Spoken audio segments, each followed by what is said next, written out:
సనాతన ధర్మాన్ని అపవిత్రం చేసినందుకు గాను రాష్ట్ర ఉప ముఖ్యమంత్రి వర్యులు జనసేన పార్టీ అధ్యక్షులు శ్రీ పవన్ కళ్యాణ్ గారు చేపట్టినటువంటి ప్రాయశ్చిత్త దీక్షకు సంఘీభావంగా మేము కూడా రాజానగరం నియోజకవర్గంలో వారి సంఘీభావంగా దీక్ష చేపట్టి సనాతన ధర్మాన్ని రక్షించడంలో భాగంగా ఉడతా భక్తి సాయంతో ఇక్కడ ఉన్నటువంటి దేవాలయాల్లో పూజలు, యాగాలు, యజ్ఞాలు, దీపదోప నైవేద్యాలు చేస్తూ ఈరోజు కోరుకొండ లక్ష్మీ నరసింహస్వామి వారిని ఈ ఆలయం కూడా మేము శుభ్రం చేసి దీపదోప నైవేద్యాలు, అలంకరణ, అర్చన, యాగ యజ్ఞాలతో పవిత్రం చేయాలని చెప్పి నిర్ణయించుకుని ఈరోజు టీటీడీ వేద పండితులచే సుదర్శన యాగం చేపిస్తున్నాము.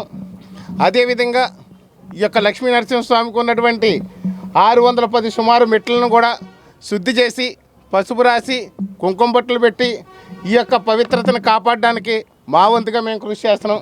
ఇదంతా లోకం బాగుండాలని, లోకం సుభిక్షంగా ఉండాలని, సనాతన ధర్మాన్ని కాపాడాలని, ఈ యొక్క దేశ ప్రజలు దేశ సౌభాగ్యం కోసం, రాష్ట్ర ప్రజలు రాష్ట్ర సౌభాగ్యం కోసం, ముఖ్యంగా రాజానగరం నియోజకవర్గ ప్రజల సౌభాగ్యం కోసం కూడా ఈ యొక్క దీక్ష చేపట్టి ఈ యొక్క సనాతన ధర్మానికి సంబంధించినటువంటి కార్యక్రమాలు, యజ్ఞ యాగాలు, దీపదోప నైవేద్యాలు చేయడం జరుగుతుందని ఈ సందర్భంగా తెలియజేస్తాం.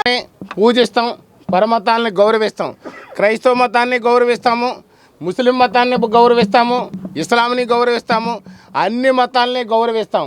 హిందూగా పుట్టాం కాబట్టి హిందూ మతాన్ని పూజిస్తాం. మన మతాన్ని పూజించండి, పరమతాన్ని గౌరవించండి అని పవన్ కళ్యాణ్ గారి నినాదంతో ఇక్కడ కూడా అదే జరుగుతుంది. బాప్తిస్తం తీసుకున్నట్టు ఎక్కడ ఆధారాలు ఉన్నట్టు అయితే నాకు తెలియలేదు. ఆ మాట మరి ఎవరు మాట్లాడారో కూడా తెలియదు. వారు గతంలో చెప్పింది ఏంటంటే వారి శ్రీమతి క్రైస్తవ సాంప్రదాయాలు అనుసరిస్తారని చెప్పడం జరిగింది.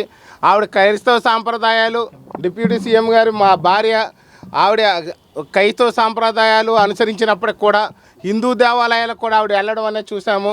గతంలో పిఠాపురం దేవాలయానికి వెళ్ళారు, ఎప్పుడు హిందూ దేవాలయాలను తిరస్కరించలేదు. మాకు జనసేన పార్టీకి మతాలతో పని లేదు, కులాలతో పని లేదు, మాకున్నది మానవత్వం. అయితే హిందూ మతంలో పుట్టాం కాబట్టి హిందూ మతాన్ని పూజిస్తాము.